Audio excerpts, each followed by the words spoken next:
Une fois rentré de l'école, Léo monte dans sa chambre. Il a des posters accrochés à tout endroit de sa chambre, certains écorchés, d'autres neufs. Ils représentent toutes les idoles qu'il peut avoir, qu'ils soient réels ou non. Les dessins ont eux aussi une part importante dans cette chambre d'adolescent, dans cette pièce de vie. Ils sont le plaisir qu'a Léo de dessiner. Il produit de nombreux dessins. Certains iront tout droit à la poubelle, les trouvant mauvais, et les meilleurs auront le privilège d'être postés au mur, telle une œuvre d'art que lui seul peut comprendre et admirer. Et sous toutes ces images, il y a son lit, parfois transformé en bureau, d'autres fois en fauteuil, en discothèque, ou simplement en meuble de repos. Idéalement placé sur ses posters et dessins, il peut les admirer à tout instant de la journée, et ce, en fonction de la luminosité qui pénètre sa chambre, car il s'est aperçu qu'en fonction de la lumière, il possédait une teinte différente, ce qui est tout à fait normal, mais il est heureux de l'avoir découvert. Léo ? Léo ? Une voix résonne au long du couloir. Oui ? Cette même voix se rapproche. Oui ? Nous y allons, ça va aller pour toi ? Vous y allez ? Mais où ? Bah au château. Le château ? Mais oui, pour la soirée d'Halloween au château à 20 bandes d'ici. Ah oui, ça. Oui, d'accord, eh bien, bonne soirée. Tu as tout ce qu'il te faut pour manger ce soir dans le frigo. Une voix d'homme vient interrompre cette douce voix féminine. Mais ne t'en fais pas, il est grand, il va savoir gérer.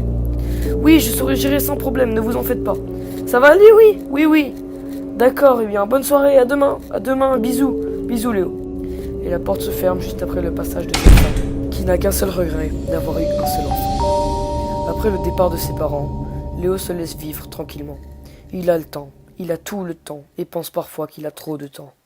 Il va et vient dans la cuisine, retourne dans sa chambre, regarde son téléphone, et décide enfin de descendre d'un étage afin de se poser devant la télé. Toujours téléphone à la main, il met en marche ce qui est devenu un membre à part entière de la famille, la série mise en route. Il s'oublie et se plonge dans les épisodes qui défilent. Le plat préparé et le dîner est terminé. C'est certainement ce qu'il préfère, mais c'est plus rapide, et ça ne nécessite aucun nettoyage. Il ne veut pas s'encombrer de vaisselle qu'il juge inutile et le lave-vaisselle. Il ne voudrait pas la vider en fin de soirée. C'est ainsi que les pâtes à la carbonara furent choisies comme plat principal de cette soirée qui s'annonce tranquille. L'automne présentant ses premiers froids, il se décide d'allumer la cheminée. Alors, il faut d'abord imbiber le reste de bois de la veille avec de l'allume-feu. Ensuite, attendre 5 minutes afin d'assurer plus précisément un bon départ de feu, tout en prédisposant les bûches. D'abord du petit bois et par-dessus du bois de plus en plus gros. C'est de cette manière que le feu prendra le mieux. Puis, pour finir, provoquer le feu en approchant une flamme que le feu soit. Et il brillera une bonne partie de la soirée. Quoi de plus réconfortant que de passer un bout de temps près du feu, une couverture bien chaude sur soi, un fauteuil moelleux, et pourquoi pas un chocolat chaud. Léo sait bien que l'hiver n'est pas encore là, mais il le sent venir petit à petit, et le rêve un peu pour le moment.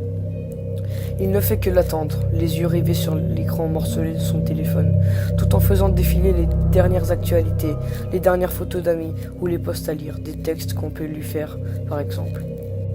Il caresse son menton machinalement et sent une imperfection qu'il ne sentait pas il y a quelques heures. Dernier regard sur son téléphone, 20h37. Il n'a rien à faire, mais il est dans le temps. Il se lève, nonchalant. C'est une habitude qu'il a pris avec l'adolescence et se dirige vers la salle de bain. Les parfums, les bijoux, les rouges à lèvres, les eyeliners, tout ce matériel de beauté est disposé comme s'il suivait un schéma bien précis. Une certaine ligne à suivre. Une disposition que personne ne prend hormis celle qui s'en sert. Il n'y prête pas attention. Il n'est pas là pour ça. Il pose son téléphone sur le bord de l'évier blanc, le menton avancé vers le miroir. Il distingue une rougeur qui le gêne et un bouton. Ce n'est jamais bien drôle et ce n'est jamais réellement un endroit qu'il peut cacher. Il regarde mais n'y touche pas, par peur que cela s'empire. Un bruit. Il lève la tête, mais ça ne donnera rien. Il sort de la salle de bain, éteint la lumière, monte les escaliers et ouvre la porte qui donne sur le couloir. Une fois la lumière allumée, tout ce couloir est éclairé de la chambre de ses parents jusqu'à la sienne, tout en passant par sa salle de bain, qu'il est à lui. Il avance timidement dans le couloir éclairé mais assez sombre. Le soleil est couché depuis pratiquement 3 heures, et la nuit a pris place. Il jette un coup d'œil dans la chambre de ses parents. Rien. Dans sa chambre, rien d'anormal non plus. La salle de bain ne présente aucun problème non plus. Le bruit vient du haut. Il reste un étage dans sa grande maison. Un petit étage qui sert principalement à stocker des affaires que l'on ne se sert plus. Il n'a jamais aimé y aller, depuis tout petit. Mais le bruit l'intrigue et il se décide à monter les quelques marches qui le séparent de l'étage du dessus. Il monte 3, puis 4, une 5e. Il se trouve au niveau d'une fenêtre qui donne sur la cour extérieure, celle de son parti ses parents 5 heures plus tôt. Une forme se détache de cette nuit noire, aux accents définis, d'épouvante et aux ombres non rassurantes. Le souffle coupé.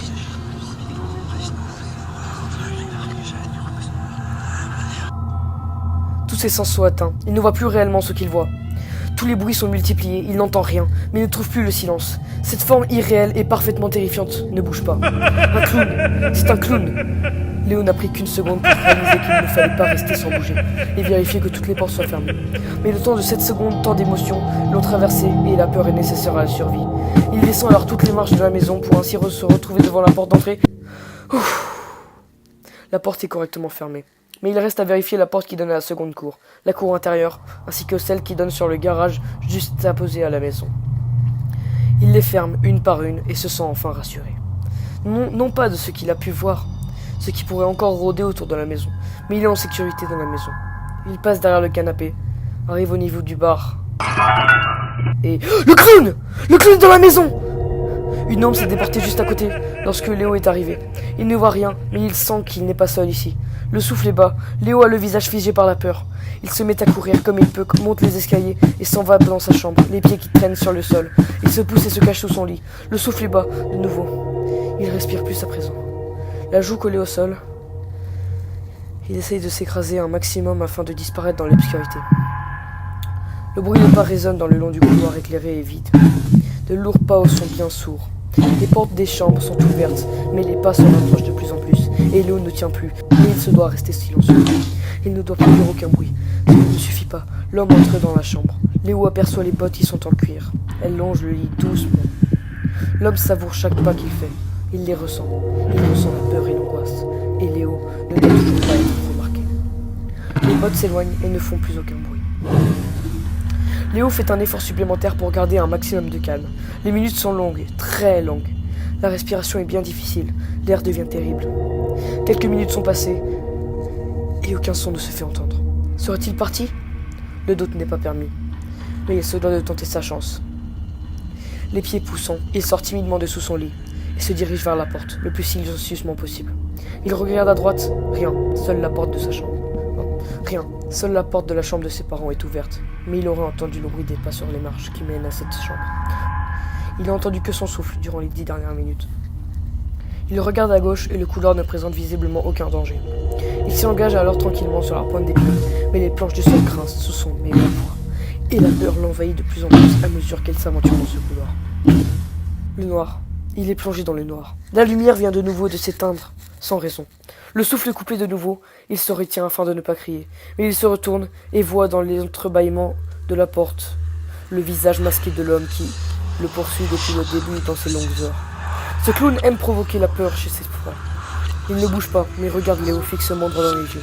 Son masque au sourire et au nez rouge, aux longues dents et très bien fort, marqué reste sans bouger, immobile, comme une simple illusion de l'esprit terrifié de Léo. Il n'en est rien. Et Léo se met à courir comme il peut, retenant son souffle pour ne pas avoir autre chose à faire que courir. Il descend les marches qui donnent directement sur la porte d'entrée, sort de la maison, traverse la cour dans laquelle il aperçut pour la première fois ce clown et finit par se cacher derrière un véhicule américain. C'est un vieux van qui servait à lui et à ses parents pour partir en vacances. Tout en ayant de la place pour chacun, il ne se sent pas en sécurité. Mais il est caché de nouveau, le souffle bas, le souffle est froid. En ce soir d'Halloween, la température extérieure ne dépasse pas les 8 degrés et il n'est couvert que d'un gilet assez fin. Les pas du clown se font entendre sur les graviers de la cour. Léo ne s'entend plus respirer. Il marche lentement, les pas lourds et autoritaires. Il respire fort et aime se faire sentir, se faire entendre. Dans cette nuit éclairée que par la lumière extérieure de la maison, le clown avance fièrement vers l'obscurité dans laquelle il se cache difficilement seul. L'obscurité dans laquelle il se cache difficilement. Sa peur n'étant plus facilement contrôlable, il ne peut se permettre d'émettre le moindre son, ni une voix, ni un cri, ni un souffle. Rien. Il ne doit rien laisser passer. Les mains collées contre le coffre du véhicule, qui paraît d'être noir, il se sent fébrile. Les pas se rapprochent de plus en plus, mais l'homme joue de sa présence. Il joue de ses pas, de son souffle, pour faire savoir qu'il s'approche. Il savoure chaque instant, chaque frayeur qu'il provoque. Il les renifle, il les vit. Léo l'entend venir. Il se décide à tenter une dernière course, celle de la survie. Il se presse alors vers la porte d'entrée qui se ferme aussitôt derrière lui. Toutes les portes sont fermées. Il les a fermées dès qu'il a aperçu ce clown, qui se retrouve maintenant au dehors. Léo n'a pas retrouvé sa confiance ni sa sécurité. Il veut être sûr que nul danger ne puisse se présenter. Il monte les marches deux par deux et s'enferme dans une pièce aux allures de placard.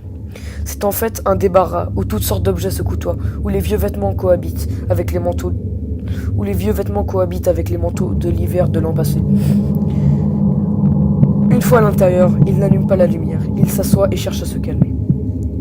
Les minutes passent, il n'entend rien, ni porte qui s'ouvre, ni volet qui claque, ni le bruit sourd des pas lourds.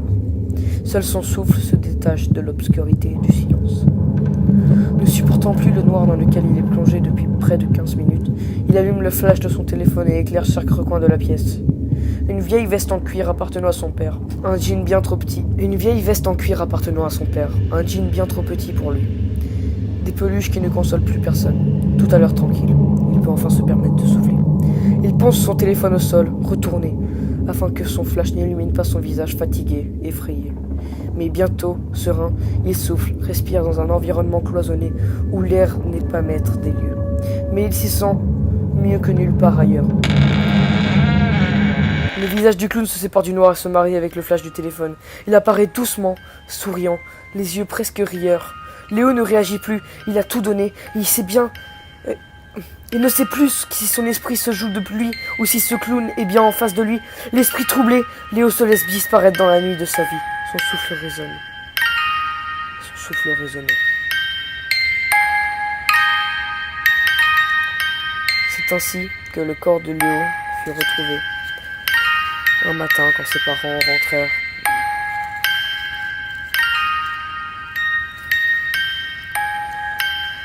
La légende raconte que ce clown rôde encore dans les petits villages des banlieues en France.